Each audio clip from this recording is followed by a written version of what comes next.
আবু জেহেল বলতেছে, যে পাথর বেলালের বুকত চাপা দিছি, এ পাথর তো আমাদের সুস্থ মানুষের বুকত দেওয়া মাত্রই মরবে, আর এক সারাদিন মারার পরে তো আহত হয়ে গেছে, এত ওজনের পাথর চাপা দিলে মরে যাবে। সকালবেলা লাশ তোমরা টেনে নিয়ে যায় আব্দুল্লাহর এতিম পোলার সামনে দিয়ে আসো, আমাদের গোলামকে মুসলমান বানালে আমরা তার অবস্থা এমনি করে দিব। এই কথা বলে আবু জেহেল যখন চলে গেছে বাড়িতে, সকালবেলায় কতগুলো কাফের যুবক বেলালের লাশ নিতে আইসা দেখে বেলালের বুকের পাথর নিঃশ্বাসের সঙ্গে উঠতেছে আর ডাবতেছে। ওরা কয়, কে রে, চাপা দিলি মরবি। আর সেই লোকটার নিঃশ্বাসে এত পাওয়ার। এই নিঃশ্বাস কি সাধারণ নিঃশ্বাস? এই নিঃশ্বাস হলো ইমানদারের নিঃশ্বাস। জোরে কোন ঠিক কি না? কি জেলের মধ্যে নিয়ে থেকে, জেলের থেকে নিয়ে যা তুমি হাসপাতালে হত্যা করবা? হ্যাঁ, 13 বছর অন্যায়ভাবে হুজুরকে জেল দিলে, এতেও তোমার খায়শ মিটল না। তুমি জেল থেকে বের করে মিথ্যা নাটক করে তুমি হুজুরকে হাসপাতালে হত্যা করবা। আপনার বলেন তো, হুজুরের নিঃশ্বাস নাই? যখন আসে না নাই? আপনার কি ওই ভিডিও দেখছেন উনি যখন হাসপাতালে বেডের উপর বসে আছেন, দেখছেন? একটু মনোযোগ দিয়ে শুনবেন। যুবকের এক দৌড় নেতার কাছে। নেতা, আপনি বলেছিলেন পাথর চাপা দিলেই মরে যাবে, আসেন মরে নাই, বরং নিঃশ্বাসের সঙ্গে পাথর উঠতেছে আর ডাবতেছে।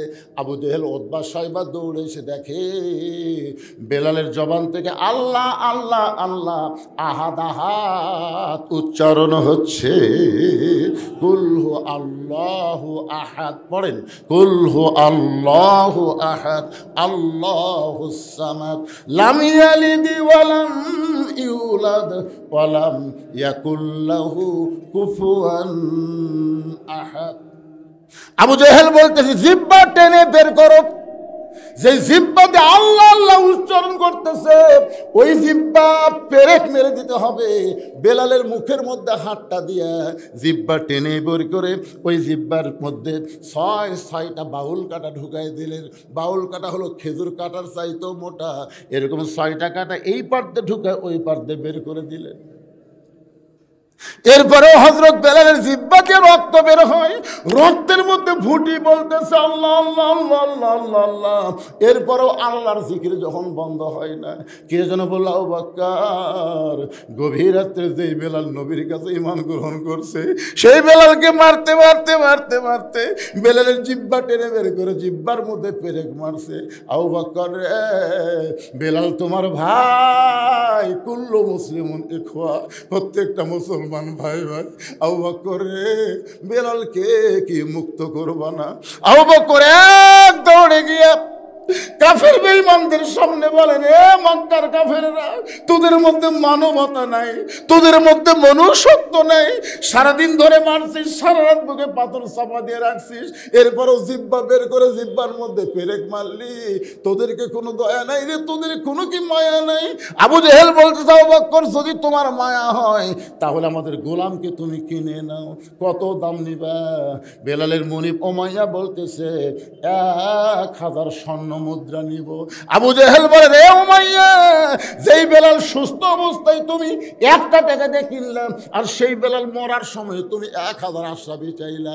আবু বকর বলে, উমাইয়া, আমার কাছে যদি 10,000 টাকা চাইতা, তারপর আমার ভাই বেলালকে তোমাদের কাছে এক মুহূর্ত আমি রাখবো না। 1000 আশরাফি দিয়ে হযরত বেলালকে মুক্ত করে নবীর দরবারে নিয়ে যায়। আবু বকর কান্দে করে চিন্তা করতেছে, রহমতুল্লাহ আলামিন এই দৃশ্য কি সহ্য করতে পারবে? নিজের পাগড়ি দিয়ে বেলালকে ঢেকে কান্দে করে যখন নিয়ে যাচ্ছে, নবীর সামনে দাঁড়াবে, আবু বকর, বেলালকে এইভাবে না ঢেকে আমার সামনে প্রকাশ করে দাও। আবু বকর, হুজুর, আপনি সহ্য করতে পারবেন না, ওই কালো মানুষটা রক্ত লাল হয়ে গেছে। রাসূল বলে, আবু বকর, তুমি কি জানো আল্লাহ তাআলা আমার বেলালের জন্য কোরআনের আয়াত নাজিল করেছে। ইন্নাল্লাযীনা ক্বালু রাব্বুনাল্লাহু সুম্মা ইসতাকামু তাতানাজ্জালু আলাইহিমুল মালাইকা আল্লা তাখাফু ওয়া লা তাহজানু ওয়া আবশিরু বিল জান্নাতিল্লাতী কুনতুম তুআদুন।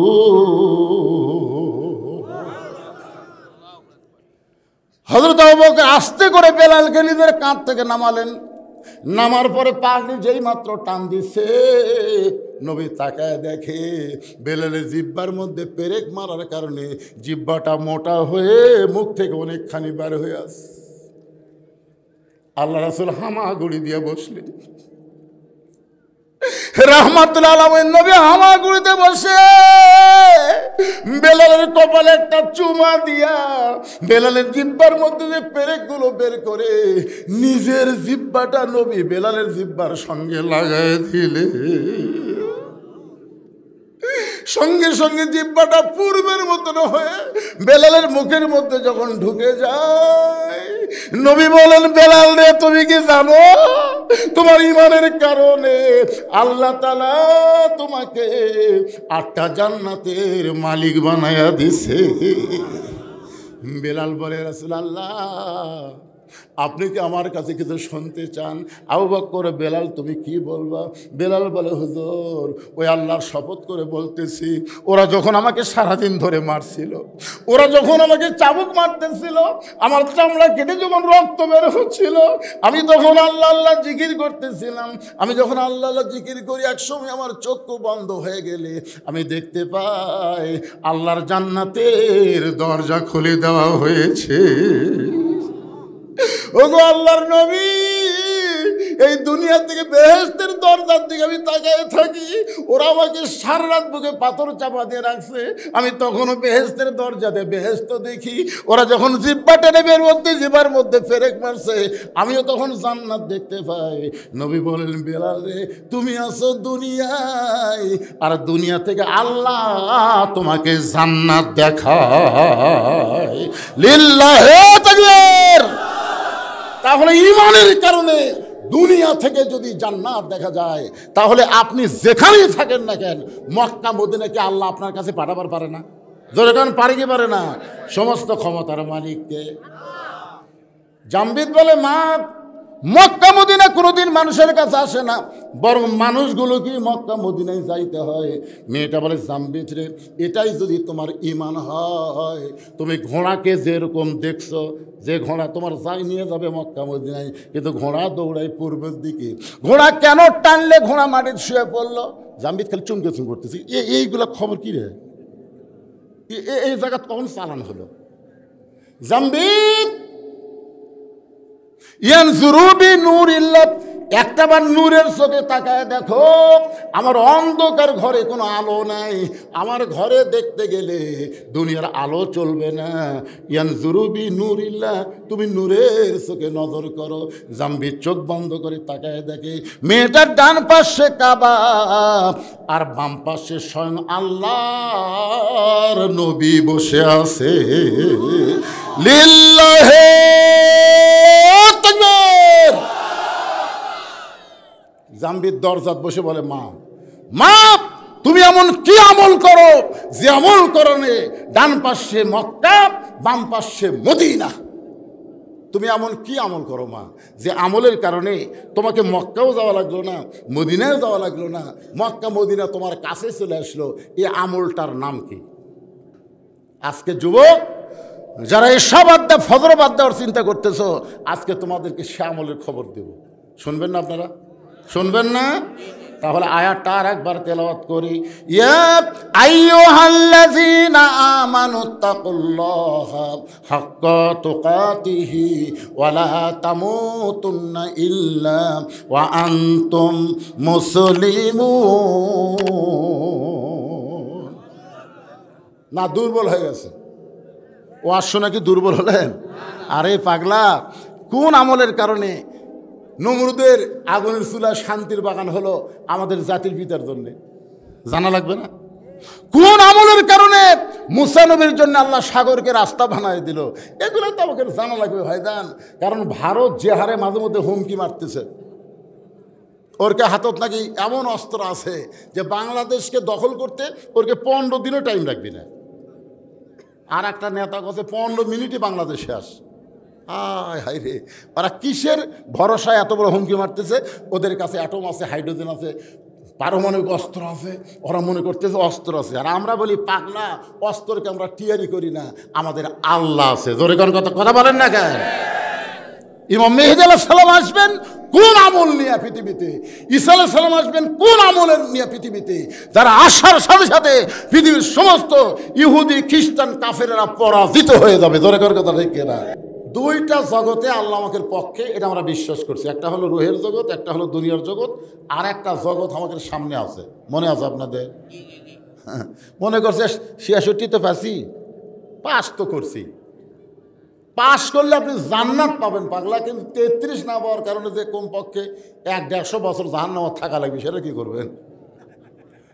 সেই জন্য আমি বলছি গোল্ডেন A+ পায়া বিনা হিসাবে আমরা জান্নাতি হব। জোরে কোন কথা ঠিক কিনা? মনে নাই। মেয়েটা বলে জানবি কোন আমলের কারণে আল্লাহর কাবা নবীর রওজার পাশে? যদি তুমি জানতে চাও তাহলে শোনো। আপনারা এই কথাও কিন্তু আমি বলেছি কি আমল, ঠিক না? সে আমল শুনবেন না আপনারা? হ্যাঁ ভাইজান, আমরা আইসি কিন্তু শুনলাম চলে গেলাম, এটা নাম ইসলাম, ইমান নয়। আল্লাহ কোরআনে বলেছেন স্বামী না, শুনতে হবে। ও তাই না, এটাকে আমল করার নিয়তে, গ্রহণ করার নিয়তে শ্রবণ করা লাগবে। তাহলে শোনা গেলাম, শোনা গেলাম, বকাল্লা বকে গেলাম, হয়ে গেল নাকি? না, আমরা যারা বক্তা আমাকেও ঠেলা আছে। আল্লাহ কোরআনে বলেছেন লিমা তাকুলু মা লা তাফালুন, যে বক্তা ওয়াজ করে আমল করে না, ওই মুনাফিক বক্তাকে দিয়া আল্লাহ জাহান্নাম আগে উদ্বোধন করবে। জোরে করে কথা ঠিক কথা বলেন। আগে জাহান্নামের উদ্বোধন হবে আলেম দিয়ে, আবার জান্নাতের উদ্বোধন হবে আলেম দিয়ে। এক ছেলে এসে হুজুরকে বলে, হুজুর আমার বাড়ি তো অনেক দূর ব্রিজ দিয়ে ঘুরে তারপর আপনার কাছে আসতে হয় কোরআন শরীফ শিক্ষা করার জন্য। তো হুজুর ওই ব্রিজ দিয়ে ঘুরে আসতে আমার খুবই সময় লাগে, কষ্ট হয়। এমন কিছু দোয়া আছে যে দোয়া পাঠ করলে নদী পার হওয়া যায়। তো পীর সাহেব তো মনে মনে চিন্তা করছে, এই পাগলা, এর দোয়া দিয়ে এখন দিন নদী পার হওয়া যায়। তো বলছে বিসমিল্লাহ করে চোখ বন্ধ করবি, যা। মনে করছে বিসমিল্লাহ করে চোখ বন্ধ করে পানির মধ্যে ডুবে গেলে আর নামবি না। তোর এখন কথা ঠিক না? তো পীর সাহেব যে কথা কইছে, ওই ছেলেটা বড়টা ইমানের সাথে বিশ্বাস করছে যে বিসমিল্লাহ কয়ে চোখ বন্ধ করে পা দিলি যদি নদী পার হওয়া যায়, তো খামাখা ওই ব্রিজ দিয়ে ঘোরার দরকার আছে। হুজুর কিন্তু ঠাট্টার স্থলে বলেছে, ছাত্র কিন্তু বিশ্বাসে গ্রহণ করছে। এখন যা নদীর পাড়ে যায় বিসমিল্লাহ বলে চোখ বন্ধ করে পা দিছে, চোখ খুলে দেখে ওই পারে চলে গেছে। সুবহানাল্লাহ খান লাগে, পার করার মালিককে পার হয়ে গেছে। এভাবে প্রত্যেক দিন যাওয়া আসা করে। যখন ছেলেটা 5-7 পারা কোরআন হেফজ করছে, তখন ছেলের মা বলতেছে, যে কামেল বুজুর্গের কারণে তোর ব্রিজ ছাড়া নদী পার হওয়া পারিস, সে হুজুরকে একদিন দাওয়াত করতো। আমি একটু প্রাণ ভরে হুজুরকে খাওয়াতে চাই, এত বড় আল্লাহর ওলি। তো ছাত্র এখন বলছে, হুজুর আজকে দুপুরবেলায় আমার মা আপনাকে দাওয়াত দিছে। তো হুজুরা কিন্তু দাওয়াত পেলে খুব খুশি। জোরে কোন কথা ঠিক কিনা? এর আগেও আপনাদের বলেছি যে ডাক্তারের বইয়ের কোনোদিন সিজার লাগে না, বড় ডাক্তারের বইয়ের কি লাগে না? সিজার লাগে না। মৌলবীর বাড়িতে কোনোদিন মিলাদ হয় না, পীরের বউ কোনোদিন মুরিদ হয় না। জোরে কোন কথা ঠিক কিনা? এই তিনটা না খেয়াল করবেন। বড় ডাক্তারের বউ সিজার করে না, কারণ সিজার করলে মায়েরও ক্ষতি, বাচ্চারও ক্ষতি। আর মৌলানাদের বাড়িতে কোনোদিন মিলাদ হয় না, মৌলানা খালি খাওয়ায় না। এখন ঠিক কিনা? আর 3 নম্বর হলো পীরের বউ কোনোদিন মুরিদ হয় না। আপনাকে এলাকার যত পীর আছে খোঁজলা দেখবেন, বউ মুরিদ হয়নি, কারণ বউ জানে আমার পীর সাহেব মাঝে মাঝে মুরিদের বইয়ের দিকে চোখ মারে, এই লুচ্চার হাতে মুরিদ হয়ে কি হবি রে। ঠিক আছে যান, তাছাড়া আবার বসে যাবেন, যা পারবে না, ক্লান্ত হয়ে গেছেন। তো আলহামদুলিল্লাহ, যে কথা বলতেছি একটু খেয়াল করেন ভাই, যান, বিরক্ত হচ্ছেন? হ্যাঁ, কোন আমল? ওরস। আর একটা হলো 33। জোরে কোন ঠিক কিনা? 66 পাসি খালি 33। এই 33টা পালি বিনা হিসাবে আমরা সবাই জান্নাতি। বলেন সুবহানাল্লাহ। তো এখন হুজুরকে বলতেছে, হুজুর আজকে দুপুরবেলা আমার মা আপনাকে দাওয়াত দিছে। পীর সাহেব তো সেই খুশি, ঠিক আছে বাবা, তোমাকে আজকে 8 ঘন্টা আগেই ছুটি দিয়ে আমি তোমার মায়ের বাড়িতে যাব খাবার। এখন ছাত্র হুজুরকে নিয়ে যাচ্ছে নদীর দিকে। হুজুরকে কেড়ে পাগলা, এদিকে নৌকা আছে, তো কয় না ব্রিজ আছে, কয় না তুই এদিকে এখন নিয়ে যাস কেড়ে পাগলা, যেখানে নৌকা আছে যেখানে ব্রিজ আছে সেখানে চল। বলে না হুজুর, আমি তো নৌকা ব্রিজ ছাড়াই যাই। নৌকা ব্রিজ ছাড়াই তুই যাস? হ্যাঁ, ওই যে কয়েক বছর আগে কইছিলি না, তখন থেকে তোই কামি করতেছি। আসেন হুজুর, হাত ধরে লিয়ে দেয়, বিসমিল্লাহ কয়ে নদীর পা দিছে, চোখ বন্ধ করে ওই পার গেছে। চোখ খুলে দেখে পিসা উঠে দাঁড়ায় আছে। হুজুর আসেন, বিসমিল্লাহ কয়ে চোখ বন্ধ করে বাজান। পিসা বিসমিল্লাহ আউযুবিল্লাহ বিসমিল্লাহ কয়ে পা দিতে ঘপ করে হাঁটু মধ্যে ডুবে গেছে। তার মানে কি বুঝতেছেন? বকাউল্লাহ বকে গেছে, বকাউল্লাহ আমল করে নাই, আর সোনাউল্লাহ আমল করে জান্নাতি হয়ে যায়। জোরে কোন কথা, ঠিক কথা বলেন? হ্যাঁ, এই জন্য ভাইজান একটু মনোযোগ দিয়ে শুনতে হবে। কোন আমলের কারণে মক্কা মদিনা তার কাছে? আল্লাহর একজন বান্দা রবি ইবনে সুলাইমান এবার হজ করতে যাবে। হজ করতে যাওয়ার আগে ওরা 10 জন মিলে একটা কাফেলা করছে। 10 বন্ধু মিলে হজে যাবে। হজে যাওয়ার আগে মানুষ কিন্তু সবাইকে একটু দাওয়াত দেয়, একটু বলে ভাইজান আমার জন্য দোয়া করো, আমি সুন্দরভাবে হজ যেন পালন করতে পারি। এরকম দোয়াটাও চাই না? যেরকম চাই কি চায় না? অনেকে মানুষকে জানানোর জন্য দোয়া চায়। আমি তো হজ করে যাচ্ছি, এটা তো কাউকে জানান দরকার। দেখবেন কত লোক কিন্তু হজ করে আসে, কেউ জানি না যে হাজি বলছে ভাই আরাফার ময়দানে সেই কেউ শুনবার চাচা রে শয়তান পাথর মারতে তার ঠেলা ঠেলি ভাই, মানে ওই যে হজ করছে এটা মানুষকে জানাচ্ছে। আল্লাহ কয় রে আমল গোপন না করে প্রকাশ করলি তোর খালি নামের আগে হাজি হলো, কিন্তু হাজি কবুল হলো না।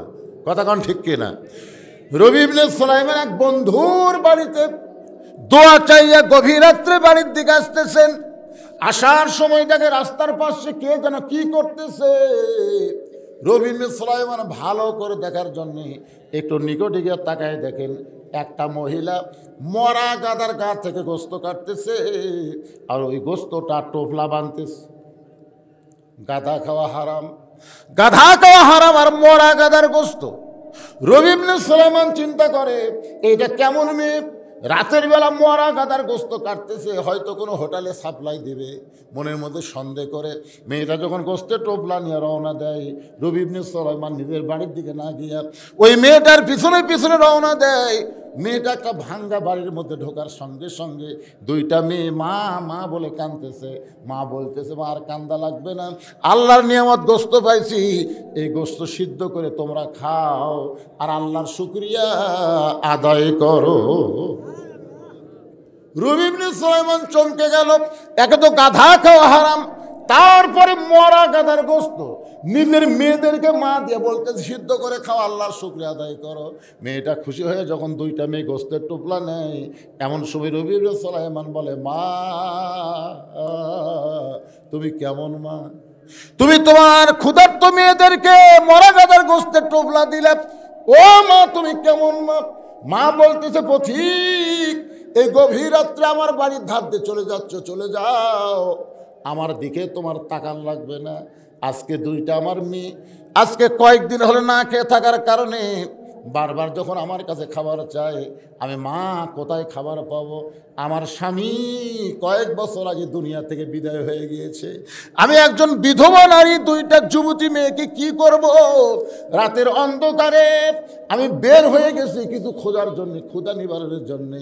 এখন গাধা খাওয়া হারাম না হালাল এটা পরখ করার শক্তি বিবেক আমার নাই।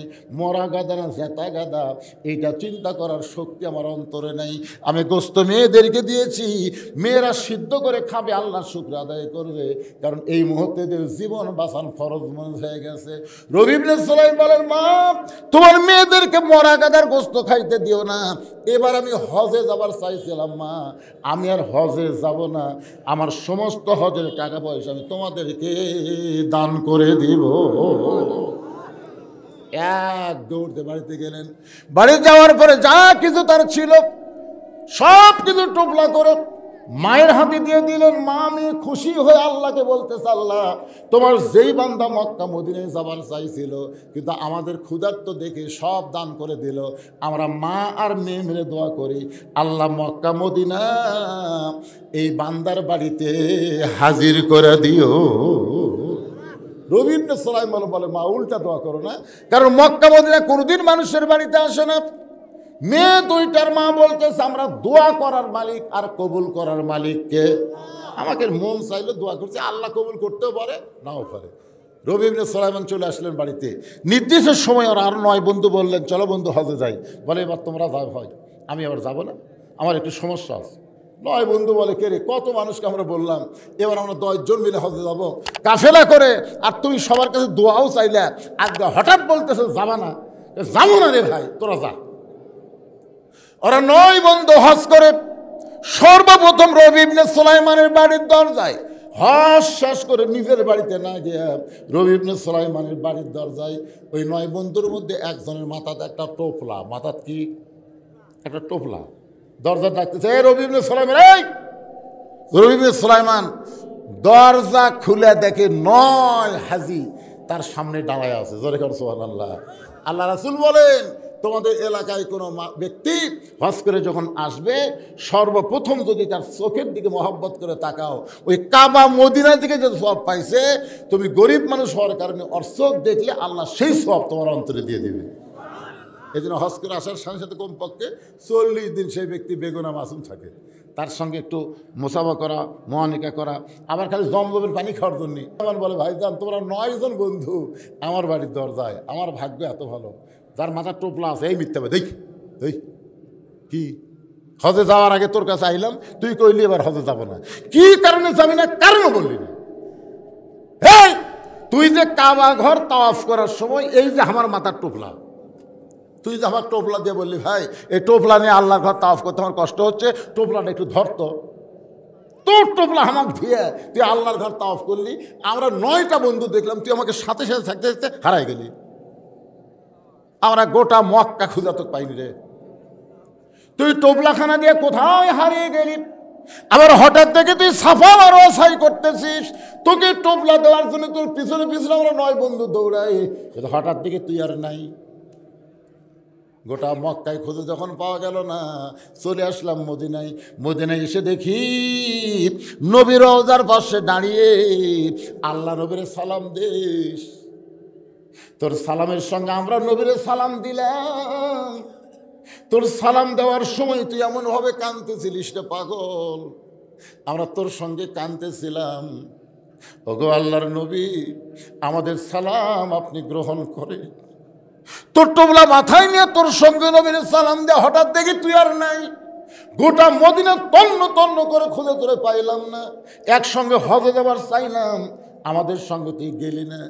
আবার আল্লাহর ঘর তাওয়াফ করলি, আমাদের সঙ্গে তাওয়াফ করলি না। এই টোপলাখানা দিয়া সাবা মারা চাই করলি, আমরা তোর সঙ্গে ছিলাম, কোথায় হারিয়ে গেলি। আবার মদিনায় নবীর রওজা জিয়ারত করলাম, তুই আমার সঙ্গে ছিলি। আরে শয়তান, তোর টোপলা আমারে জানায় দিয়ে আবার আমাদেরকে ফাঁকি দিয়ে সবার আগে বাড়িতে এসে দরজা বন্ধ করে বসে আছিস। তোর টোপলা তুই এখন ফেরত নে। মাথার টোপলা যখন রবি ইবনে সুলাইমানকে ফেরত দেয়, রবি ইবনে সুলাইমান কান্দে বলে, ও বন্ধুরা, আমি হজে যাইনি ভাই, আমি আল্লাহর শপথ করে বলতেছি, আমি এবার হজে যাইনি ভাই, আমি যাইনি ভাই। 9টা বন্ধু বলে, মুনাফিক, একসঙ্গে যাবার চাইছিলাম, তুই গেলি না। আবার আমাদের ফাঁকি দিয়ে আগে বাড়িতে এসে দরজা বন্ধ করলি, তোর সঙ্গে আর আমাদের কোনো বন্ধুত্ব নাই। রবি ইবনে সুলাইমান টোপলাখানা বুকের মধ্যে নিয়ে কাঁদতে কাঁদতে বেহুশ হয়ে পড়ে যায়। আল্লাহ, জীবনে এমন কি খারাপি করলাম যে খারাপের কারণে 9টা হাজি আমার মুনাফিক বলে গালি দিয়ে গেল। কাঁদতে কাঁদতে যখন বেহুশ হয়ে যায়, ওই বেহুশ অবস্থায় দেখতে পায় আল্লাহর নবী রবি ইবনে সুলাইমানের ঘরের মধ্যে হাজির হয়ে গেছে। নবী ডাকতে বলে, রে রবি ইবনে সুলাইমান, তোমার 9টা বন্ধু মিথ্যা বলে নাই বাবা, তোমার 9টা বন্ধু মিথ্যা বলে নাই। ওই এতিম অনাথকে তোমার হজের সমুদয় সম্পদ দান করার কারণে আল্লাহ তোমার প্রতি এত খুশি হয়ে গেছে। একটা ফেরেশতাকে রবি ইবনে সুলাইমানের সুরতে আল্লাহ তোমার নামে হজ করায় আনিছে। এ রবি ইবনে সুলাইমান, ওই ফেরেশতাকে আল্লাহ তোমার সুরতে সাবা মারওয়া সাই করায় আনিছে। ওই ফেরেশতাকে তোমার সুরত দিয়া আমি নবী রওজা জিয়ারত করায় আনিছে। রবি ইবনে সুলাইমান বল, নবী গো, আপনি যখন বলতেছেন আমার বিশ্বাস হয়, কিন্তু ওরা যে একটা টোপলা আমার সামনে ফাইলা দিল, এটা কিসের টোপলা গো, আমি একটু শুনতে চাই। সঙ্গে সঙ্গে আল্লাহ নবী কোরআন থেকে একটা আয়াত তেলাওয়াত করলেন, ওমা তুনফিকু মিন শাইইন ফি সাবিলিল্লাহি ওয়াফা ইলাইকুম ওয়া আনতুম লা তুযলামুন। এই কোরআনের আয়াত বলেই রবি ইবনে সুলাইমান চেতন পায়, দেখে টোপলা আছে কিন্তু নবী নেই। স্বপ্নের মধ্যে কিন্তু বলেছে এটা কিসের টোপলা, নবী কিন্তু আল্লাহর কোরআনের একটা আয়াত তেলাওয়াত করছে। এখন টোপলার মধ্যে কি আছে, এই কোরআনের আয়াতের অর্থ জানলেই বোঝা যাবে। জোরে এখন ঠিক কিনা? আপনারা কি জানেন? কথা কানা জানেন? শুনবেন না? 500 টাকা দেন তো, আমি 100 টাকা কোরআন শরীফ আপনাকে দিবার চাইলাম, কোরআন দান করার সব দিবার করলাম। 500 টাকা দিলে একটা কোরআন দানের সব, এত টাকা মেরাত নষ্ট করলেন, দুনিয়ার পিছনে শেষ করে দিলেন। আর এই সালের সব ওরস মোবারক কোরআনের তাফসির মাহফিল প্রতি বছর হবে, হাজার হাজার টাকা খরচ করে আপনাদের জন্য ব্যয় করবে, আর আপনার 500 করে টাকা দিলেন না, থাকার পরও দিলেন না। আবার উঠবেন, তাই না? টাকা চালিয়ে লাভ দিয়ে উঠবেন। এই দেখেন, দেখছেন? মাশাআল্লাহ, ধরেন তো বাবা। তোমার নাম কি বাবা? মোহাম্মদ নূর আমিন মিয়া, বাপের বেটার আগমন, জোরে বলেন মারহাবা। এরকম বাপের বেটার একটাও নেই, বাপের বেটা। দেখেন তো কিভাবে, আগে আপনি 500 টাকাই দেবো, হুজুর 500 টাকা দিল, একটা কোরআন দানের সব পেল, জোরে কারণ আমিন। কুটি হেলিকপ্টার ভাই, ধর কোরআন শরীফের জন্য কিছু দেওয়া লাগবে না, সেটাই তো, সেটাই। আপনি 10টা কোরআন শরীফ দেন, পারবে না? কি কখন কি হেলিকপ্টার চলে আসছে, মাশাআল্লাহ। 2টা কোরআন শরীফ, মাশাআল্লাহ। চাপ দিয়ে কোনো কিছু নেওয়া যায় না, চাপ দেওয়া যাবে না। আমার ভাইজান 2টা কোরআন শরীফ বাবদ 1000 টাকা দান করছে। আল্লাহ দানকে কবুল করেন, জোরে কর আমিন। আপনাদের মধ্যে নাই? নাই, কারো কাছে নাই? কোরআন শরীফ 2 ধরনের পাওয়া যায়, একটা 200 টাকার পাওয়া যায়। তো 200 টাকা দেন, একটা কোরআন দানের সব পাওয়া যাবে। 500 টাকা যদি বেশি মনে হয়, 200 টাকা দেন, 200 টাকা দেন, দেন। সবাই যদি 200 করে টাকা দেন তো অনেক টাকা হবে। টাকা থুয়া মন বলতে দেশ না রে, দেশ না রে, আসলে আপনি ঠকে গেলেন। কারণ আজকাল মাহফিল যদি শেষ হয়, আর যদি এরকম মাহফিলে বসার তৌফিক যদি আল্লাহ না দেয়, হায়াত যদি শেষ হয়ে যায়, হায়াত শেষ হতে পারে কি পারে না? ধরে কর মাশাআল্লাহ। এই দেখেন, টাকা কুমা দিতে আমার ভাই দৌড়াইছে, মাশাআল্লাহ। 200 করে দেন, অসুবিধা কি? এটা আর একজন যাচ্ছে, মাশাআল্লাহ মাশাআল্লাহ।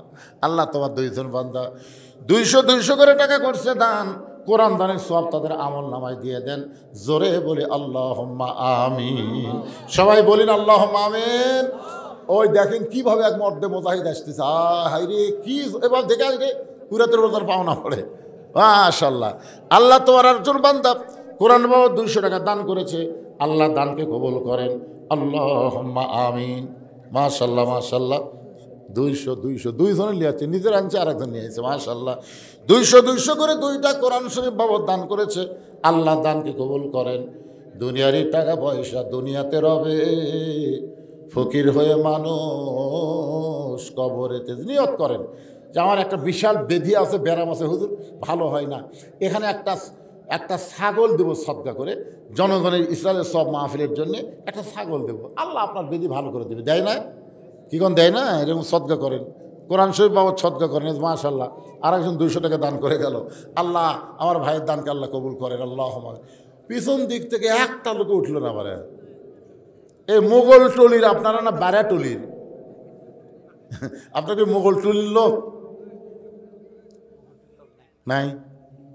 একেবারে মোগল টলির লোক নাই, একটা লোক নাই, হাত তোলেন তো দেখি। মোগল টলির কোনো লোক নাই?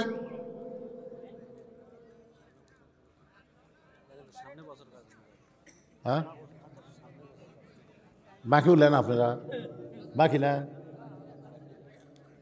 আচ্ছা ঠিক আছে, আগামী বছর এই মাহফিলের জন্যে একটা ছাগল, দুটা ছাগল এরকম যদি কেউ দেন, যে হুজুর আমি ছাগল টাগল দেবো না, 1000 টাকা দেবো, এখানে কাগজ কলম লেখা থাকবে, আমি আগামী বছর এইরকম তবারক পাক করতে যত হলুদ লাগবে সব হলুদ আমি একলাই দেবো হুজুর।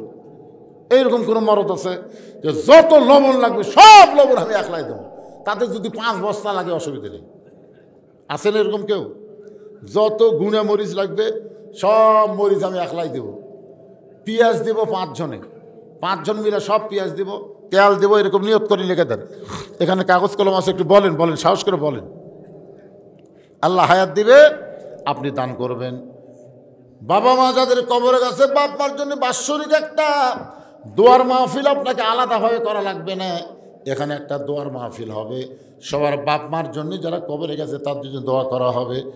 আপনারা এই এলাকার লোক সব তো মোগলটলির না হন, এলাকার না, সবই তো এলাকার। তো মাশাআল্লাহ বলেন না কেন? একজন হলুদ দেওয়ার পার্টি না এখানে, হলুদ একটা লোক বলেন হলুদ কয় মন লাগবে রে? মন লাগবে? মাহফিলের কমিটির লোক, এটা কি মাহফিল কমিটির লোক আছে ভাই? এই মাহফিল কমিটির লোক আপনি? মাহফিল কমিটির লোক? হ্যাঁ, কতটুকু হলুদ লাগে কত দেখি? হলুদ 40 মন, 40 মন চাউল, 5 কেজি লাগবে। আচ্ছা আপনি দেন তো, দেন তো দেখি কি হয়। কম তো দেখে, আপনি দিয়ে শুরু হতো দেখে কি? আসাদুল 5000 টাকা করে বলেন মারহাবা। কে বাড়াছে বাবা? কে রে বাবা? সব হলুদ দিবে তো? বাড়ি এই তো মোগলটলের লোক আছে, কে কয় নাই রে? মোগলটলের আনোয়ার, তাই না? আনোয়ার, আনোয়ার হোসেন, যত হলুদ লাগবে সব হলুদ দান করবে, জোরে বলেন মারহাবা। আপনাদের মধ্যে লবণ দেওয়ার লোক নাই, কয় মন লবণ লাগবে রে? লবণের দাম কত? একটা লোক বলেন, একটা লোক বলেন। হলুদ হয়ে গেছে, আনোয়ার সব হলুদ দিবিলেন। কোনটা লবণ, কোনটা বাজার? বাড়ি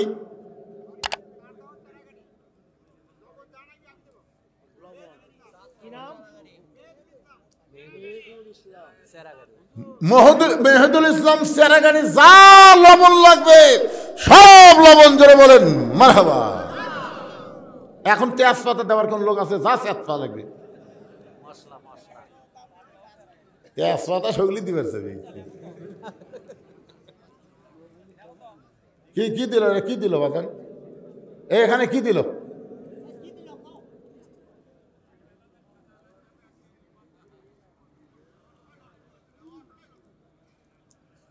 এখানে তেল লাগে, তেল। পেঁয়াজ দেন না কেন? 10 কেজি পেঁয়াজ দেওয়ার কেউ আছেন যে হুজুর আমি আগামী বছর মাহফিলে 10 কেজি পেঁয়াজ দিলেন? একজন আল্লাহর বান্দা বলেন 10 কেজি পেঁয়াজ, একজন বলেন, হাত তোলেন। আপনারা খাবেন না, মানে পাকশিক করে সবাই একসাথে খেয়ে চলে যাবেন, অসুবিধা কি? বলেন বলেন বলেন। একটু জিকির করেন, লা ইলাহা ইল্লাল্লাহ, লা ইলাহা ইল্লাল্লাহ, লা ইলাহা ইল্লাল্লাহ, লা ইলাহা ইল্লাল্লাহ, লা ইলাহা ইল্লাল্লাহ, লা ইলাহা, লা ইলাহা ইল্লাল্লাহ মুহাম্মাদুর রাসূলুল্লাহ সাল্লাল্লাহু আলাইহি সাল্লাম। লবণ লবণ, আনোয়ার দিছে হলুদ। পেঁয়াজ 10 কেজি দেওয়ার কেউ নাই। এভাবে হবে না। আপনারা কীভাবে চলান আল্লাহ ভালো জানে। এদের মাহফিল যে করতেছেন, এ কীভাবে টাকা তুলছেন এতগুলো? হ্যাঁ, কঠিন অবস্থা। হ্যাঁ, কি দিবেন? কয় কেজি? এই লেখেন জাহিদুল ইসলাম, বাড়ি মোগলটলির জাহিদুল ইসলাম, 10 কেজি পেঁয়াজ, জোরে বলেন মারহাবা। মন আপনাকে দিবার চায় না কেন? দিবার না চাওয়াই তো আখিরাতের প্রতি বিশ্বাস কম।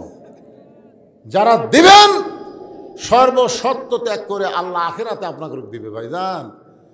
অনেক মানুষ এখানে খাবে, এখানে 5টা দলের জন্য জান্নাত আশা করে, তার মধ্যে একটা দল হলো মুতাইমুল জাইয়ান, যারা ক্ষুধার থেকে অন্নদান করে আল্লাহর জান্নাত তাদের জন্য আশা করে থাকে। আমি শেষ কাটটা বলেছি ওমান সাল্লাল্লাহু হাবিবুর রহমান, একটা হাদিসে কুদসি বলেছিলাম। এখন আসেন মূল আলোচনায়। এইভাবে ঘেঙ্গা ঘেঙ্গা আদায় করা খুব কঠিন ভাই, আমার দ্বারা হবে না। আপনারা কিভাবে করবেন আপনারা ভালো জানেন। হ্যাঁ, ঘেঙ্গা ঘেঙ্গা এইভাবে আদায় করা যাবে, তাই কার মধ্যে কী নিয়ম ঢুকেছে আল্লাহ ভালো জানে। এ ওয়াজ তো শেষ, আবার ওয়াজ কিরে পাকলা। হ্যাঁ, ফজরের নামাজ জামাতের সঙ্গে আদায় করা লাগবে, এই ওয়াজ শোনেন। কি ওয়াজ শুনতে শুনতে যারা ফজর বাদ দিবে, লঙ্গি খুলিয়া মাথায় পাগড়ি পরিবে। আল্লাহ রাসূলকে ওমর ফারুক বললেন, ইয়া রাসূলুল্লাহ, 5 ওয়াক্ত নামাজের মধ্যে 3 ওয়াক্ত তাড়াতাড়ি, 2 ওয়াক্ত লম্বা কেন? আসর কিছুক্ষণ পরে মাগরিব, মাগরিবের কিছুক্ষণ পরে এশা, কিন্তু এশা থেকে ফজর, ফজর থেকে জোহর লম্বা কেন? আল্লাহ রাসূল বললেন, ফজর থেকে জোহর পর্যন্ত আল্লাহ লম্বা সময় দেওয়ার কারণ হলো ওই সময়ের মধ্যে খেতে খামারে কাজকাম করবে, ব্যবসা বাণিজ্য করবে, চাকরি বাকরি করবে, কুলি মজুরি করবে। এইগুলো করতে গিয়ে শরীরের যে ক্ষয় হবে, শরীরের যে ক্ষয় হবে, এশা থেকে ফজর আল্লাহ লম্বা সময় দিল। ওই লম্বা সময় ঘুম পারলে ওই দেহের ক্ষয়টা আল্লাহ ঘুমের মাধ্যমে পুরা করে দিবে। এই জন্য আল্লাহ বলেছেন, নাওমাকুম সুবাতা, ঘুম হলো জান্নাতের নিয়ামত। সুবহানাল্লাহ কর। এবারে এই ছোট্ট বাচ্চা, উনি আবার ভিডিও ম্যান হয়ে গেছে রে, কিরে বা। ওরস শব্দের অর্থ হলো ওরস, ওরস, এটা ঔরস থেকে ওরস। আমার কথা বুঝলেন? একজন আল্লাহর ওলির ছেলে, একজন এরকম করতে করতে ওনারা ওরসকে ফার্সি শব্দ বলা হয়েছে। ওরস মানে আল্লাহ আর বান্দার মধ্যে মিলন হওয়া। মিলন বোঝেন? এই মিলন মানে এখানে আল্লাহর অনেকগুলো বান্দা আসবে, এখানে আল্লাহ রহমতের ফেরেশতা আসবে, কোরআন হাদিস থেকে আলোচনা হবে, লাস্টে তাবারক হিসেবে কিছু পাবে। এর মাধ্যমে 1 কেজি 1 জগ পানির মধ্যে 1 মুষ্টা চিনি ঘন্টন দিলে ওই চিনি যেমন পানির মধ্যে বিলীন হয়ে যায়, শত চেষ্টা করলেও চিনিকে যেমন পানি থেকে আলাদা করা যায় না, খুঁজাও পাওয়া যায় না। জোরে কার কথা ঠিক কিনা? এখন ওইটা আগে যখন ছিল তখন সবাই বলতো চিনি পানি, পানি চিনি। আমার কথাই বুঝলেন? চিনি এই জায়গাতে আছে, এই জায়গাতে 1 জগ পানি আছে। আপনার কি বলবেন? 1 জগ পানি, 1/2 কেজি চিনি। কিন্তু চিনি আর পানি যখন একত্র হয়ে গেল, 2টা ঘন্টন মারলে ওইটা মুখে দেওয়ার পরে কেউ বলবে না পানি, কেউ বলবে না চিনি, কেউ বলবে পানি, কেউ বলবে পানি, কেউ বলবে না।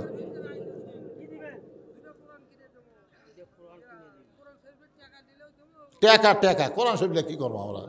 আর টেকা 2 কোরআন কোনটার দিবেন? 200 না 500? ও 400। আচ্ছা ঠিক আছে।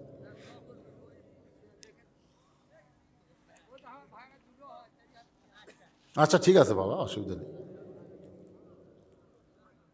কি বলবেন এখন? ওটা মুখে দেওয়ার পরে কেউ চিনি বলবি? কি বলবে? শরবত। কেউ পানিও বলবি না, চিনিও বলবি না, আলাদা একটা নাম হবে। তো আল্লাহ এবং বান্দা যখন ইবাদতের মধ্যে সামিল হয়ে যায়, তখন বান্দা আল্লাহ এমন একটা অবস্থায় পৌঁছে যায়, আল্লাহও থাকে না, বান্দাও থাকে না, আল্লাহ ওয়ালা হয়ে যায়। ধরে বলেন কি কথা কয় না? লোকটা বড় আল্লাহওয়ালা রে, ওর মধ্যে কি আছে? ওয়ালা আছে, আল্লাহ আছে, আছে না নাই? তো ওরসটা হলো ঠিক ফার্সি শব্দ, বা একে যা আরবিতে বলা হয় আল্লাহওয়ালা, আল্লাহর অত্যন্ত মোত্তাকি পরহেজগার বান্দাদের মিলন মালা। ধরে কোন সুবহানাল্লাহ। কিন্তু ঢোল তবলা যেটা এখানে লিখে দিল গতকাল নাকি হয়েছে, এইটা আপনারা বলেন এটা কি জায়েজ হবে? তাহলে এই না জায়েজে কাম যারা করতেছেন তারা তো চিন্তা করা লাগবে ভাই, জান যে আমাদের 33 পাসি, কিন্তু বাকি 33 হলো না। এই 33টা হলো ওয়ালা তামুতুন্না ইল্লা ওয়া আনতুম মুসলিমুন। রুহের জগতে আল্লাহ আমাদের পক্ষে ছিল, দুনিয়ার জগতে মুসলমানের ঘরে আল্লাহ কবুল করলো। মরার সময় মুসলমান হয়ে আমাদের মরতে হবে।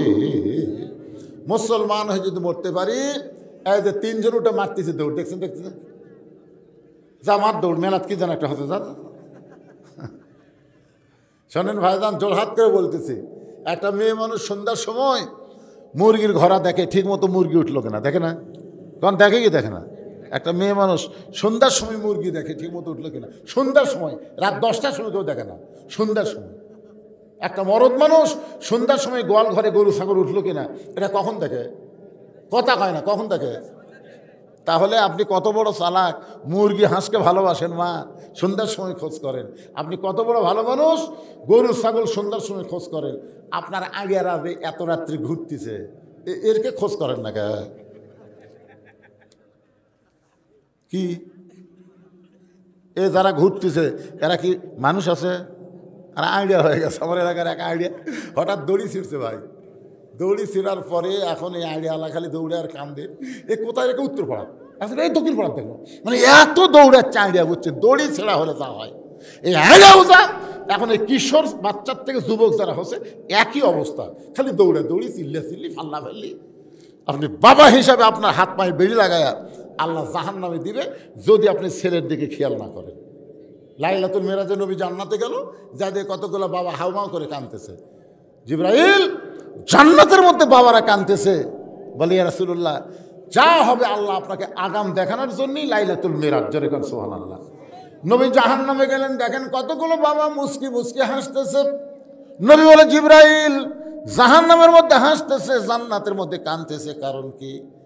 ফেরেশতা জিবরাইল বলে আল্লাহ এই সকল বাবা নিজের পাপের কারণে জাহান্নামে হবে, কিন্তু ওয়ালাদুন সালেহুন, এদের নেককার সন্তান সব সময় 5 ওয়াক্ত নামাজ পড়ে আল্লাহর কাছে কান্দে আর বলে রব্বির হামহুমা কামা রব্বায়ানি সগীরা।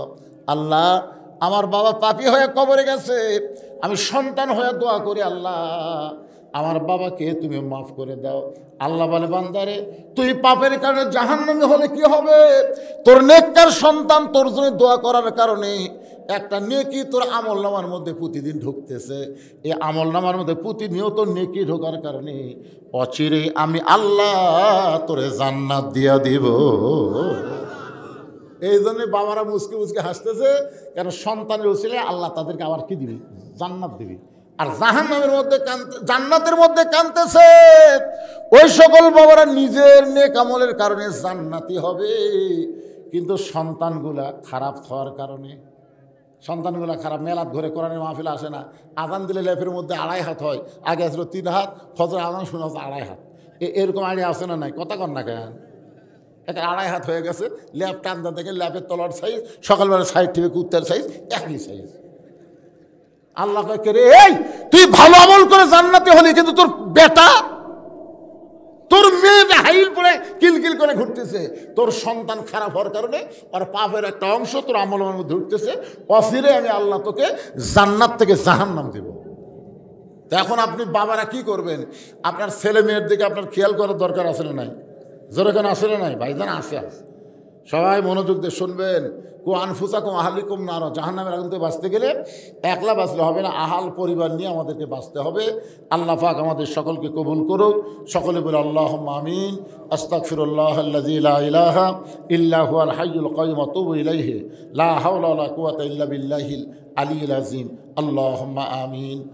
আল্লাহুম্মা আনতাস সালাম ওয়া মিনকাস সালাম তাবারাকতা ইয়া যাল জালালি ওয়াল ইকরাম।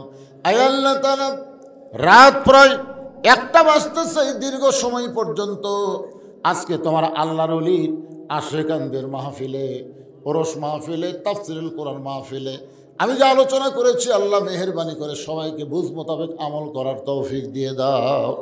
যদি কোনো ত্রুটি হয়, ভুল হয়, মাফ করে দাও। জাহাদিয়া মঞ্জুর করেন।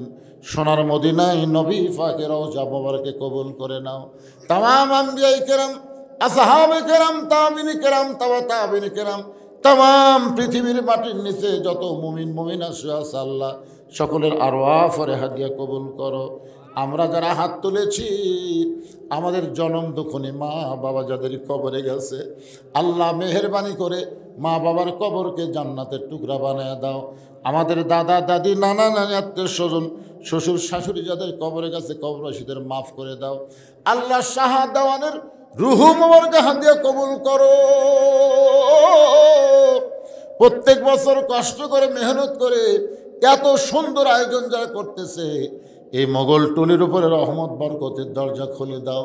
প্রত্যেক বছর এমন করে একটা জান্নাতের বাগান যেন লাগাতে পারে, এমন ইমানি শক্তিদেরকে দান করে দাও আল্লাহ। আল্লাহ রিপন সহ অনেকে আজকের মাহফিলে কষ্ট করতেছে। আজকের মাহফিলের সম্মানিত সভাপতি, আজকের মাহফিল পরিচালনা, আজকের এই মাহফিলের অতিথিবৃন্দ, আজকের মাহফিলের আলেম ওলামা হাফেজকারী, আজকের এই মাহফিলে হাজী সাহেব, আজকের মাহফিলে ইমাম মুয়াজ্জিন, আজকের মাহফিলের মুরব্বী, যুবক, কচি কাঁচা, পর্দার অন্তরের মা বোনেরা, আল্লাহ সকলকেই জান্নাতি কবুল করো। কে কোন নিয়তে হাত তুলেছে আল্লাহ সকলের নেক নিয়তে কাছে আল্লাহ তুমি কবুল করো। সুবহান রাব্বিকা রাব্বিল ইজ্জাতি আম্মা ইয়াসিফুন ওয়া সালামুন আলাল মুরসালিন আলহামদুলিল্লাহি রাব্বিল আলামিন।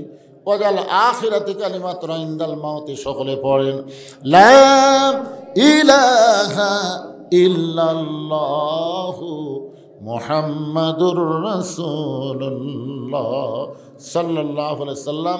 আসসালামু আলাইকুম ওয়া রাহমাতুল্লাহি ওয়া বারাকাতুহু।